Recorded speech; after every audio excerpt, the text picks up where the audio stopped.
Olá, sejam bem-vindos ao primeiro Caminhos da Escola. Aqui, como em toda escola, a gente vai participar, experimentar, a gente vai aprender muito. Vamos conversar a respeito de temas muito importantes para a educação brasileira, como, por exemplo, de que maneira podemos incluir pais e alunos na construção de uma nova escola. Nosso principal objetivo é pensar a escola que temos, para um dia chegarmos bem pertinho da escola que queremos ter. No programa de hoje você vai conhecer uma escola no subúrbio do Rio de Janeiro que aposta numa nova maneira de educar no ensino médio. Está sendo muito bom, está sendo um desafio. Muda tudo, muda o jeito de eu encarar as coisas. E tem também grandes desafios. Quanto de sangue que a gente tem dentro do nosso corpo? Depende, né? Depende de pessoa para pessoa. Uma pessoa, mas é mais ou menos proporcional ao peso dela. Em torno de 7% do peso é a quantidade de sangue que a gente tem. História, música e um bate-papo com um convidado muito irreverente. O primeiro impacto que eu tive em São Paulo foi ver uma peça de teatro. Eu falei, cara, isso é teatro. Eu fiquei assim, tonto.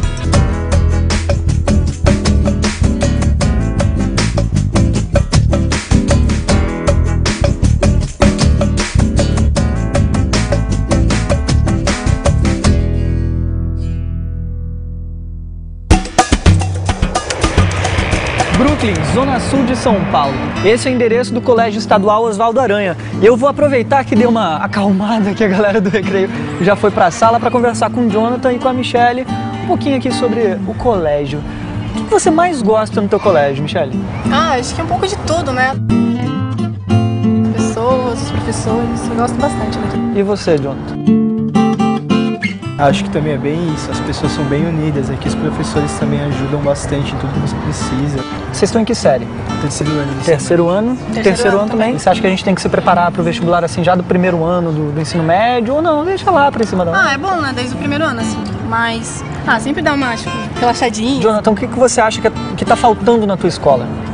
Algumas coisas principais, assim, como um pouco mais de colaboração de alguns alunos. Sempre tem um engraçadinho que, sei lá, não tá tão afim de estudar quanto o resto da turma e acaba atrapalhando. Vamos conhecer um pouco a escola, cara. Como é que é o esquema, assim? Pode participar da construção da escola? A gente foi voluntário para ajudar a secretaria quando a escola perdeu alguns funcionários. Aí a gente acabou ajudando a secretaria, meio que interagindo com alunos e pais. E hoje em dia vocês fazem o quê? Você tem alguma função? A gente é do acesso à escola. O que é o acesso à escola? Explica pra mim. A gente trabalha na sala de informática, né? Dá um tutoramento pros alunos. Vocês sabem que ensino médio é uma fase difícil na vida, né, Jonathan? Você acha que você tá passando por uma fase difícil agora? Eu acho. É complicado, a pressão é grande. Como é que é? Sabe, bem complicado, porque você tem que escolher uma coisa que você vai fazer pro resto da vida. Você se preparou anos pra isso.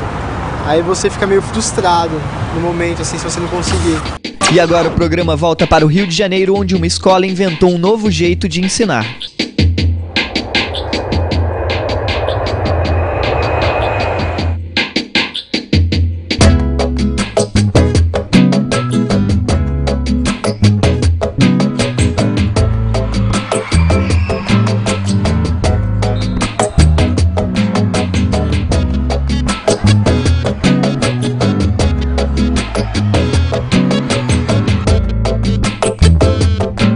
Aqui no Horácio Macedo, em Maria da Graça, no Rio de Janeiro, e vou mostrar um pouco da escola para vocês. No final de 1999, no ano letivo de 99, a Secretaria de Educação começou a fazer um levantamento e foi diagnosticada a necessidade de aumentar o número de escolas de ensino médio para atender a demanda. E nessa época, 22 escolas foram implantadas. Eu vim do Colégio Municipal República de El Salvador, que é bem perto da minha casa, e eu estudei lá os 4 anos do ginásio. 5ª, 6ª, 7ª e 8ª, antes de ir para o Horácio.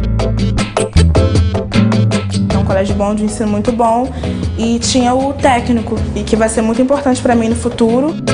A questão da educação, do conhecimento, elas tiver o técnico, uma escola mais completa, isso também ajuda muito, que você sai daquele momento de ficar pulando de um lado para o outro. Eu vou estudar aqui, aí amanhã eu tenho que ir para o curso não sei aonde. Se você consegue juntar tudo num ponto só, facilita muito. No começo ela ficou um pouco nervosa, porque, né, muito mais matérias. Na outra escola já era uma coisa assim, né, até a 7ª, 8ª série já um estudo mais calmo, mais tranquilo. Agora, no primeiro ano, acredito que ela mudou mais assim, tá mais atenta, porque justamente agora tá no primeiro ano, então são muito mais matérias.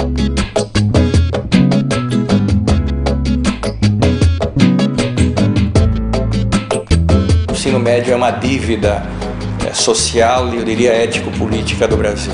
Ter uma educação básica é aquilo que dá base para a vida. E o nível médio tem que dar essa base. Mas tem que dar base também a serviço de quem e de quantos está essa tecnologia. Então, a importância da história, da filosofia, da sociologia, esse jovem, para ele entrar na vida adulta como cidadão e não como peão. Um aparelho utilizado para medir a temperatura. De que forma vocês medem a temperatura utilizando o termômetro? Foi o que o Fahrenheit fez. Ele diminuiu a temperatura, colocou ali, naquele ponto seria 0. Na verdade, a gente não impõe que o aluno ele faça essa aula. Ele tem que sentir a deficiência dele para que a gente possa também ajudá-lo. Não adianta um aluno chegar para você, tenho dúvida, em quê? Em tudo. Quando você percebe que o aluno realmente aprendeu, seu trabalho foi bem feito, porque ele conseguiu captar aquilo que você queria ensinar, acho que é a melhor coisa. Elas estão se movendo dentro da caixa, muito mais que a parede, não vão? Sal. Ele fez uma mistura. Sal? Sal. Quando eu ingressei na faculdade de Física, o que eu queria fazer era ser pesquisador. A paixão pela educação ela veio surgindo com o tempo. Quando você passa a contar que a escola ela está ali, faz parte da sua vida, você passa a viver na escola, você pode vivenciar, você tem toda a estrutura escolar, você tem os seus professores, que você pode conversar. A escola te recebe, e isso eu acho que ajuda muito. A nossa preocupação também não é só com conteúdo, né? Nós temos essa preocupação porque a solidariedade se aprende, a gente procura dar exemplos no dia a dia da escola, procuramos ter um clima, vocês devem ter percebido no colégio, um clima de amizade, né, de ajuda, de empenho, de compromisso dos professores. Aqui é a parte externa da escola e por aquele corredor ali que vocês estão vendo é para onde a gente vai na hora do intervalo. E aqui nesse pátio está acontecendo uma apresentação de dança.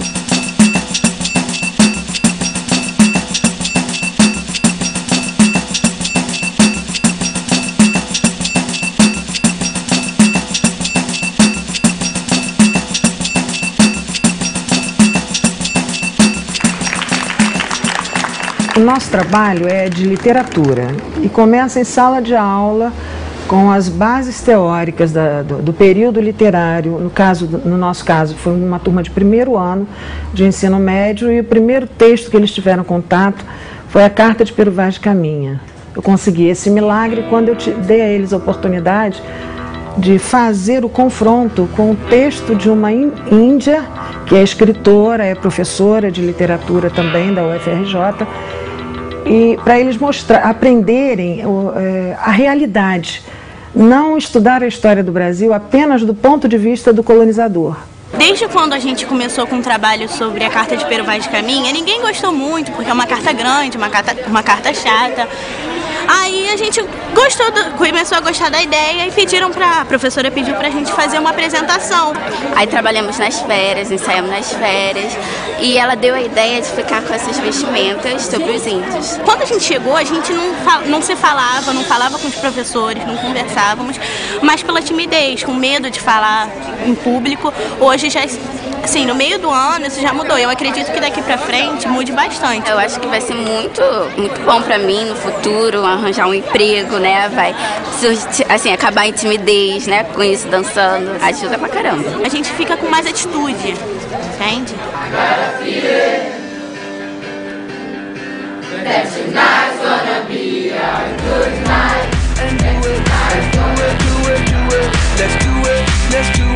Let's do it, 'cause I got a Uma forma de aprendizagem aqui da escola é utilizar o teatro e a música. É a primeira vez que a gente está fazendo de um coral aqui na turma.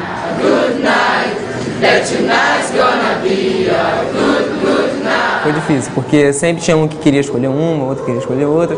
E eu estou achando muito interessante, assim como outros também devem estar com o mesmo pensamento que eu, a organização que a turma está tendo, porque é uma coisa diferente. Nunca tínhamos trabalhado com esse tipo de coisa.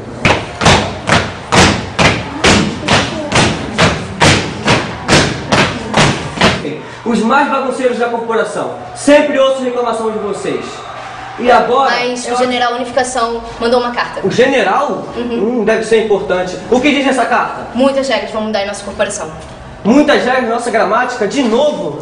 Bom, esse projeto está vinculado a vários outros projetos que tem na nossa escola, que trabalha várias coisas integradas e relacionamos disciplinas. Eu pensei bem o que é que eu poderia ter que pudesse integrar todos eles e ainda dentro do nosso lema da escola, a missão do colégio, desenvolver ações educativas contextualizadas para promover a vivência de valores éticos e solidários, com ênfase na preparação para o trabalho e a autonomia intelectual. A nossa ONG costuma trabalhar mais com teatro.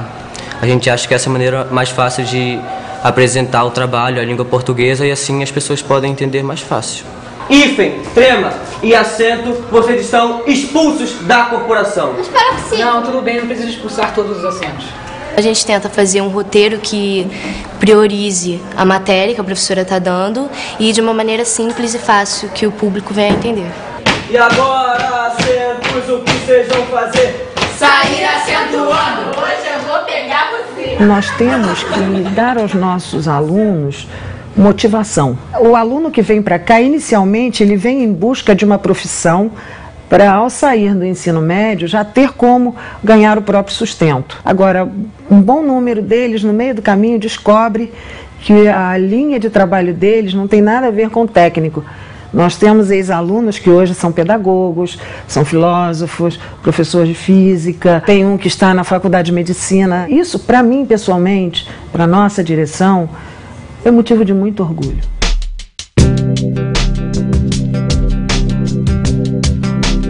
Eu uso até uma expressão, um exemplo de um jovem italiano que saiu do nível médio e não quis ir para a universidade. Alessandro Segato se chama esse jovem. E a repórter lhe pergunta qual é o segredo de ficar rico fazendo risoto. E de fato ele teve sucesso. E ele responde: esta é uma má pergunta. Nada tem fórmula, tudo tem base. A minha base é que eu só cozinho com arroz. Aquele que me permite diversificar. Se eu estou em São Paulo, o paulista gosta de um jeito, se estou em Milão gosta de outro, se estou na China de outro. O jovem hoje que fizer nível médio e que não ver cinema, que não ler, que não tiver literatura, que globalização ele vai ter? Ou como é que ele vai saber do gosto do chinês se ele um dia vai cair e trabalhar na China? Ou trabalhar com chineses no Brasil? Inovador, eu não sei se ele é inovador. Eu sei que nós trabalhamos com muito compromisso, com muita responsabilidade, porque a nossa intenção, como eu disse anteriormente, não é com conteúdo, querer colocá-lo na faculdade a qualquer custo. A gente quer que ele saia daqui como um bom cidadão, para ele consiga fazer algo de bom para a sociedade, para a família dele, para ele próprio, para que a gente reverta um pouco essa situação que a gente vive hoje. Pode-se notar aqui, não só nessa turma, mas como no colégio todo, que todos os professores, eles sempre tentam aplicar nos alunos a questão do respeito, a educação, como lidar com as situações do dia a dia, sobre o mercado de trabalho, entre outras coisas. Eu acho que o diálogo, o convívio dia a dia, forma cidadãos de caráter, sabe? Que tem uma perspectiva boa para o futuro. Essas coisas de lidar com outras pessoas, esse entrosamento que tem entre as pessoas aqui, ajuda muito. Quando você vai fazer uma entrevista, quando você vai fazer um curso, você quer se candidatar, você quer fazer uma viagem, você facilita você conversar com as pessoas, se entrosar com as pessoas, ser uma pessoa de caráter. Tudo bem? Tá sendo muito bom e tá sendo um desafio, porque é aquele negócio, muda tudo, muda o jeito de eu encarar as coisas e eu tô sentindo que eu tô amadurecendo mais com isso. Então tá sendo bom pra mim, né? E que vai refletir para mim no futuro, que eu tenho certeza. Se eu continuar com esse mesmo caminho que eu tô fazendo, vai ser bastante positivo para mim no futuro.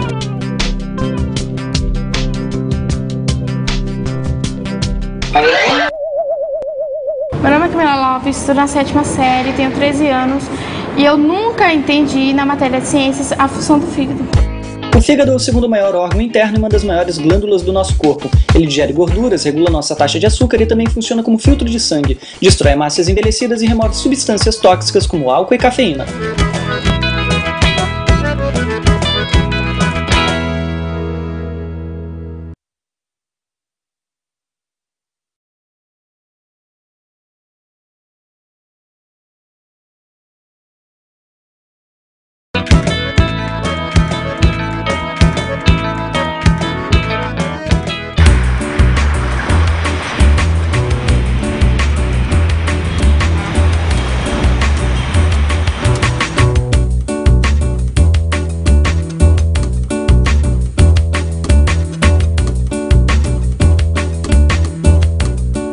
E aí, tudo bom? Olha, a minha vida escolar é muito acidentada. Eu morava no interior de São Paulo, na divisa com Minas Gerais. E aí eu inventei de ir para uma escola da aeronáutica e lá eu realmente tive uma formação muito importante. Apesar de até poder ser piloto, passei em todas as coisas lá que são super rígidas, eu vi que não seria vida militar. Aí eu vim para São Paulo. O primeiro impacto que eu tive em São Paulo foi ver uma peça de teatro. Eu falei, cara, isto é teatro. Fiquei assim, tonto. Só que eu vim para cá e não sabia o que fazer mesmo em termos acadêmicos, de escola e tal. Aí eu acabei escolhendo engenharia. Fui fazer engenharia na USP, na Politécnica. Eu conheci um jornal de humor anarquista e me apaixonei por aquilo. E resolvi prestar outro vestibular para comunicação. Eu vi que era aquilo ali. Ficava o dia inteiro lá e tinha um jornal, e tinha grupo de teatro. Quer dizer, eu fazia várias coisas ao mesmo tempo. E até finalmente, aí eu considero a minha iniciação mesmo artística, assim, o dia que eu fiz o exame para entrar no Antunes Filho, o teste. E aí eu entrei, assim. Abandonei tudo que eu estava fazendo, abandonei o jornal, abandonei a faculdade, tudo. E me dedicava 12 horas por dia ao Antunes. E o Fernando Meirelles e o Paulo Morelli, que eram sócios na Olhar, foram até lá procurar atores. E aí foi uma atração irresistível, assim como eu tive aquele momento de corte encontrando o Antunes, eu tive esse momento encontrando a Olhar Eletrônico e encontrando uma linguagem que me fascinou completamente. New York or Japan? Japan. Japan. Vocês estão só passeando. Are you only vacations, holiday? Vacation. Okay. Vacation. Qual lugar? Which place? Central Park.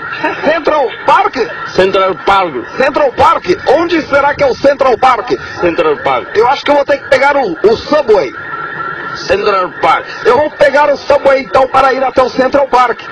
Muito obrigado pela sua sugestão. Central Park. Yeah. Eu vou lá então. Okay. Eu vou lá. Very good. Obrigado. Thank you. Thank you.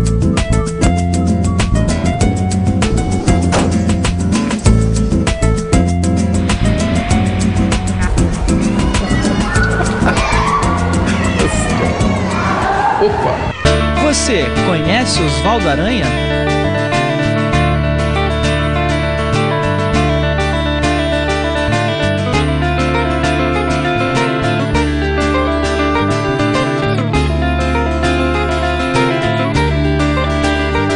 Você tem uma coisa interessante que é o fato de você ter estudado uma escola pública e ter trabalhado numa TV pública. Você faz alguma conexão? Além da escola pública, meu pai e minha mãe eram professores de escola pública, então em casa eu também tinha uma formação assim, onde a educação estava muito presente, né? Para mim o que é importante na escola pública, na minha formação, é convivência com todas as classes. Eu não fui numa escola onde só tinha um determinado tipo de gente. E era uma escola que me permitia assim ser amigo do filho do pipoqueiro, literalmente, o Valdivino, e ser amigo do filho do prefeito. Eu era CDF do fundão, você entendeu? Eu estava sempre no fundão, mas sempre tirava boas notas. Para mim, a escola, o livro, a arte é quase que um motivo para você reunir pessoas.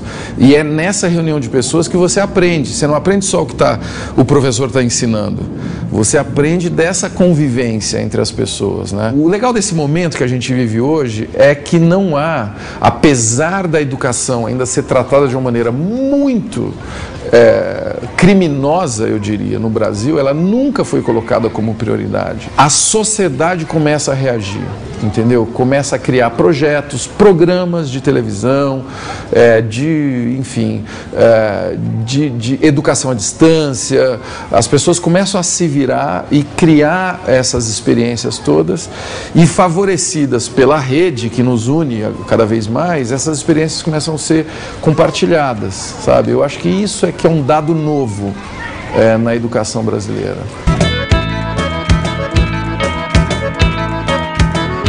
Grande Marcelo Taz, essa é a galera que eu queria te mostrar, são os alunos e os funcionários do Colégio Estadual Oswaldo Aranha. Eles estão aqui com algumas perguntinhas. Em primeiro lugar, e aí, pessoal? Marcelo Taz, bacana. Palmas. Legal. Ô Marcelo, a tradicional. Olá, classe. Olá, professor Tiburcio. Não gostei. Bom dia, classe. Bom dia, professor Tiburcio. Atenção para a pergunta. Por onde é que nós sentimos os cheiros? Marcelo, essa é uma galera do ensino médio, cara. O que você acha do atual ensino médio? O que você tiraria, acrescentaria na grade curricular do ensino médio? Olha, eu acho que daria para tirar tudo e deixar eles, né? Não, eu tô brincando. Olha, eu vejo que a escola, cada vez mais, deve ser um lugar de encontro, mais do que qualquer coisa de grade e tal. E essa molecada não tem no professor ou na escola o único provedor de informação. Eles vivem o dia inteiro plugados em informação. Então eu acredito que a escola hoje tenha que ser assim um hub, você entendeu? Um lugar onde essas pessoas se encontram e troquem essas informações, inclusive com os professores, obviamente, participando desses insights, você entendeu? Dessa troca, dessa tentativa de entender este mundo que muda tão rapidamente. Nelson, atrás do que os pilotos de Fórmula 1 estão correndo? Atrás da grana, meu amigo. Hã? Atrás da grana. Doutor Aureliano, o senhor gosta de som heavy metal? Hein? Som heavy metal? Hein? Som heavy metal? Não, todos nós gostamos do bom som. Meu nome é Caroline, tenho 17 anos, sou estudante do 3º ano do ensino médio e, assim, eu te acompanho pelo Twitter. Ontem, inclusive, à noite eu vi várias atualizações do que aconteceu, tudo. E eu queria te perguntar, assim, quando você posta os seus comentários, as suas opiniões, suas críticas, o que você espera da pessoa que está do outro lado? O Twitter é um veículo onde eu falo as coisas de uma maneira muito espontânea. Eu falo uma coisa, você que me segue sabe que aquilo não bate com tudo aquilo que eu já fiz e que você já viu eu falando, vem uma onda de desmentidos que pode, enfim, anular totalmente aquilo que eu falei, se eu estivesse mentindo, por exemplo. Então, o Twitter é uma ferramenta tanto para educação, quanto para marketing, quanto para informação, notícia, para jornalismo, né? O Twitter já transformou o jornalismo. Os fatos do dia de ontem, por exemplo, que foi um dia cheio de fatos pontuais, eu soube pelo Twitter. Eu não soube primeiramente nem por um portal de notícia. Alguém me avisava pelo Twitter, aí que eu ia conferir se aquilo era verdade. E esse alguém, às vezes, é o personagem da notícia. Quem tem Twitter? Quem segue o Marcelo Taz? Quem tem blog? E quem tem Orkut? Ó, quem tem MSN? Meu Deus do céu, vocês são tudo maluco mesmo.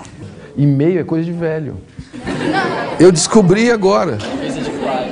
O meu chefe pediu pra falar com os brotinhos da minha entrevista aí. Vamos lá, vamos ver. Oi, tudo bom? Você é um brotinho? Meu nome é Daniel César, eu estudo aqui no terceiro colegial do Oswaldo Aranha e queria saber de você, Marcelo Taz, como é que foi o seu ano de vestibular? O que aconteceu na sua vida? Foi o pior ano da minha vida.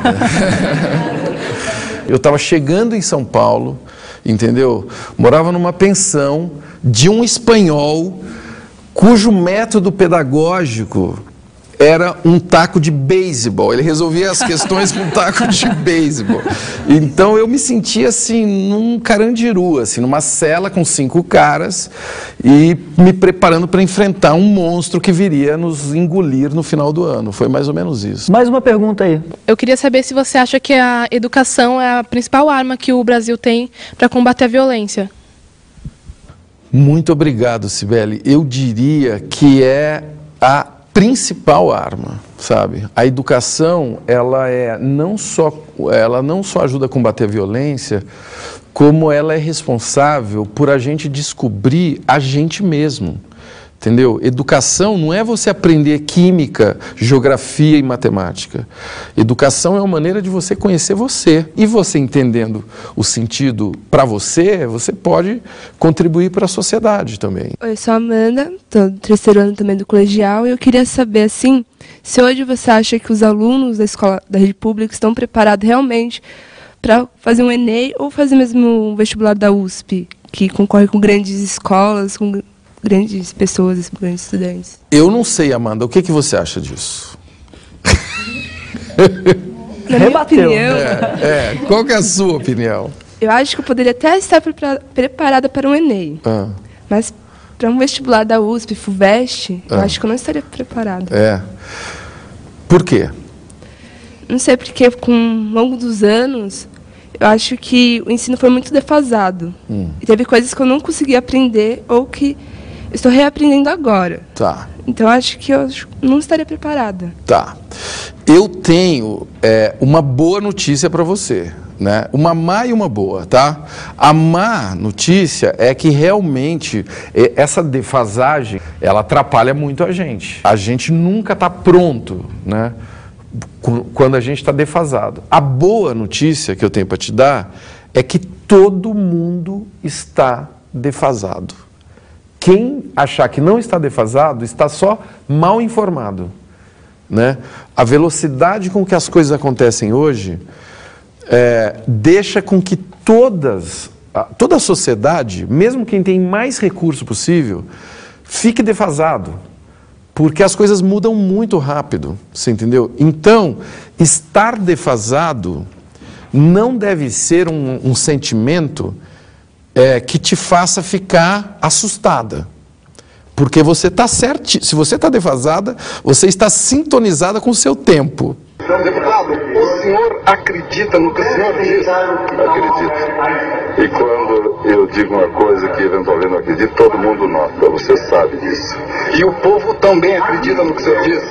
Pelo menos tem me dado crescentes votações, cada vez maiores. Olá, eu sou a Isadora. Marcelo, você tem filhos. Você colocaria eles numa escola estadual? Eu tenho 3 filhos, que aliás são os meus consultores, são os caras com quem eu mais aprendo sobre essas mudanças que a gente vive no mundo hoje. Agora, Isadora, eu tenho a tristeza de te dizer que eu não colocaria eles hoje numa escola pública. Agora, eu procurei uma escola particular que me desse características que para mim são muito importantes numa escola. Primeira coisa, que não fosse uma escola só de uma classe social, inclusive de formação profissional, porque eu vejo com muita preocupação escolas particulares onde as pessoas, por exemplo, só falam inglês, só falam alemão, ou são funcionários de uma multinacional, você entendeu? E aí os alunos vivem dentro de uma bolha artificial, que não é o Brasil. E, inclusive, uma das preocupações é o contato com outras escolas públicas. A escola que meu filho estuda tem projetos dentro de escolas públicas e de troca, né? Tem uma interação com a sociedade. Qual é o papel da TV na educação, Marcelo? Olha, a televisão é uma caixa que transmite sons e imagens, entendeu?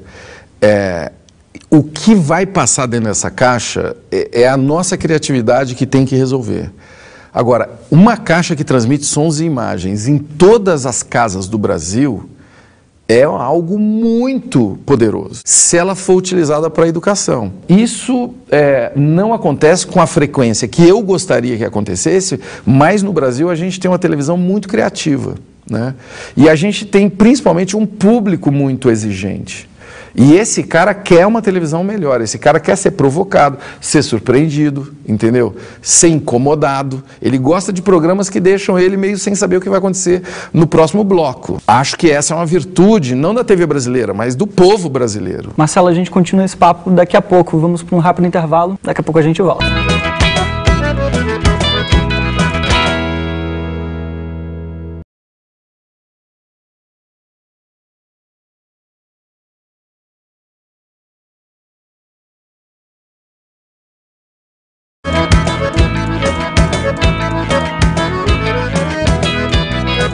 Estamos recebendo no nosso primeiro Caminhos da Escola um convidado muito especial que sabe tudo de televisão, é um microblogueiro, entre outras cositas mais. Ele também pega ali no pé dos políticos. Senhoras e senhores, Marcelo Taz. O expediente aqui é muito duro, senhores telespectadores. Não é brincadeira, não. Marcelo Taz veio visitar aqui o Colégio Estadual Oswaldo Aranha para responder algumas perguntas, né, Marcelo? Uma coisa interessante que a gente ainda não tocou é da sua participação em outros projetos, além de televisão, como, por exemplo, a sua participação no Museu da Língua Portuguesa. Explica pra gente um pouquinho do projeto que você participa, que chama Beco das Palavras. É uma mesa de etimologia, né? A etimologia é a origem das palavras. Então, eu trabalhei junto com um professor da USP, o Mário Viaro, que é um especialista nesse assunto, e mergulhamos nas origens das palavras, né? E essa mesa, as palavras estão todas quebradas e você junta elas com a mão. Você faz e é tudo eletrônico, quer dizer, o seu corpo é que leva as letrinhas que ficam flutuando numa superfície de vidro, assim, tem uma coisa estética também muito bacana ali. Quando você aprende brincando, você aprende muito melhor, né? Então, quando as pessoas começam primeiro a curtir a brincadeira, de ficar empurrando letras para cá e letras para lá, quando elas percebem que quando elas formam uma palavra, elas ganham um bônus, né? O bônus é a revelação do significado da palavra. E é um sucesso no museu, assim. Muitas escolas ficam lá horas e horas e horas brincando de montar a palavra. Tudo bom, Marcelo? Eu sou o Antônio, tenho 17 anos. Recentemente eu entrei na escola. E um dos problemas que a gente percebe muito é a falta de motivação, tanto do corpo docente e discente também. E, assim, o que eu gosto, o que eu percebo do CQC, que muitas pessoas comentam que é humor inteligente. O programa de hoje está espumante. Nós temos um encontro presidencial Chile-Brasil, Lula e Bachelet. E é uma coisa que atrai as pessoas. E a falta de motivação para um aprendizado que seria, que tem a veia do humor, acabaria, por exemplo. Tem alguma forma de conciliar o humor com a escola, na própria escola? Olha, totalmente. Eu acho que você acabou de dar uma ótima receita para os educadores brasileiros, entendeu? Porque o humor, inclusive o Freud tem um livro muito bacana, o Freud, o grande pai da psicanálise, ele fala que o humor é a faísca que acontece quando há um choque de duas inteligências. É quase que o barulho da ficha caindo, você entendeu? Você ri de uma coisa que você entendeu, você fala, pá, entendi. E aí você ri. O educativo do CQC, para mim, é olhar para a realidade com humor. Eu acho que essa é o recado do CQC. E não é só para você dar risada, é para você entender aquilo, sabe? O humor, para mim, é uma forma da gente entender o mundo.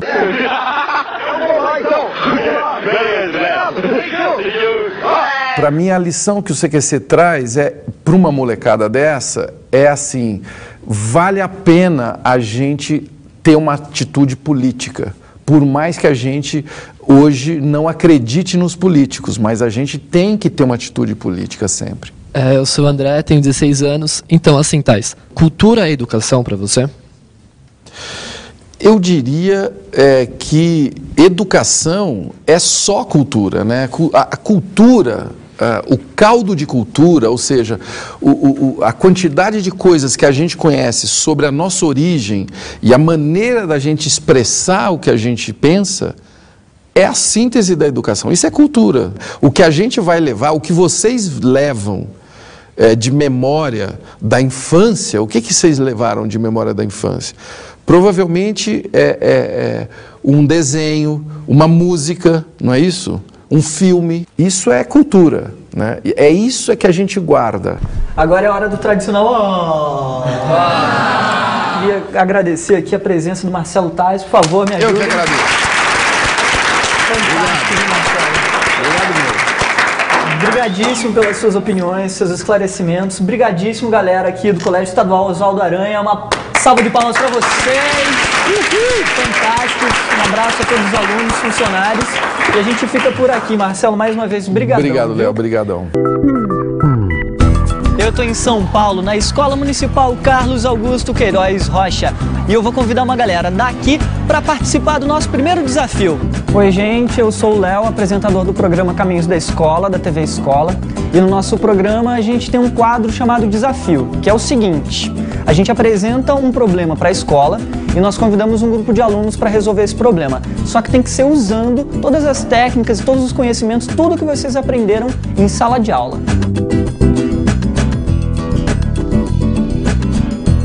Quem vai auxiliar vocês nesta missão, neste desafio, por favor, professora, uma salva de palmas para a professora Jaqueline.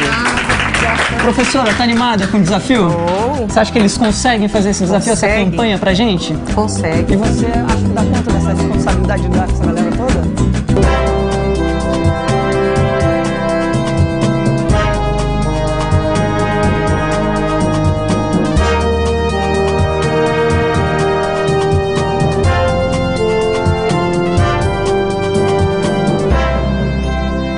Necessidade de sangue são principalmente para cirurgias, né? Cirurgias com caráter intervencionista maior, as maiores cirurgias costumam usar mais sangue, cirurgias do coração, de fígado, né?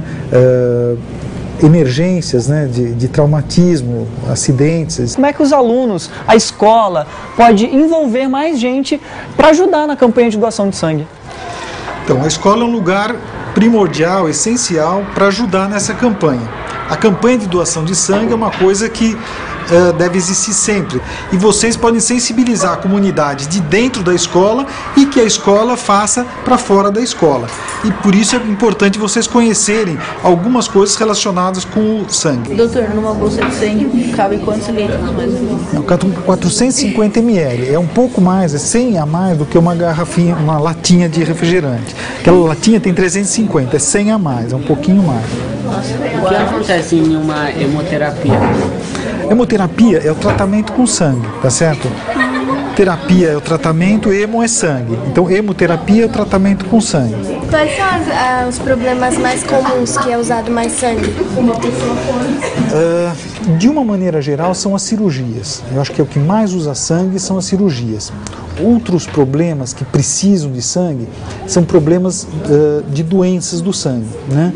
Pessoas com alguns tipos de câncer, tudo, é dada uma medicação para ela que afeta as células do sangue. Essas pessoas vão precisar de uma transfusão naquele período em que ela está sem o sangue, não está com condições de produzir. Quanto de sangue que a gente tem dentro do nosso corpo? Depende, né? Depende de pessoa para pessoa. Uma pessoa, mas é mais ou menos proporcional ao peso dela. Em torno de 7% do peso é a quantidade de sangue que a gente tem. Aqui tem uma caixa que eu trouxe algumas coisas para vocês. Prove que o seu sangue passa mesmo pelo coração. Doe. Isso daqui é uma bolsa de sangue. É uma bolsa especial que ela consegue tirar um pouco mais de plaqueta do que uma bolsa comum. Essa aqui de baixo vai ser para as hemácias, que é a parte de baixo. Esta aqui de cima vai ser para o plasma. Aí tem a agulha que é utilizada para tirar o sangue? Então, a agulha utilizada, ela é conectada na própria bolsa, tá certo? Isso daqui é para você colher os tubos dos exames que vão ser feitos. Enquanto ele está conectado no braço ainda do doador, a gente vai coletando as amostras, né? Essas amostras, elas são identificadas e elas vão para os exames, vão para o laboratório para ser feitos os exames. Era bom que vocês se dividissem em duplas e trios, tá? Pra gente estar saindo a campo, né? Além de estar pesquisando na escola, a gente vai pesquisar fora da escola.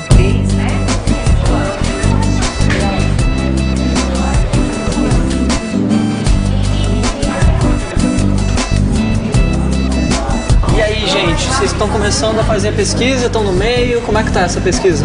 Estamos no meio. Tá no meio? É.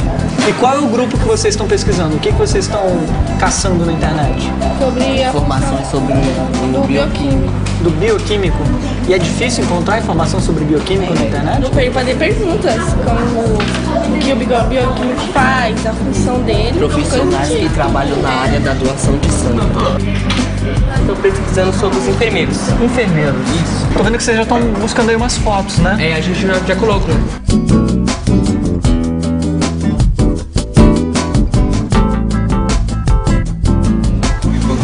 Doação de sangue. Eles vão fazer um programa para estimular a doação de sangue. Só que eles queriam ver uma bolsa de sangue. Dá licença, pessoal.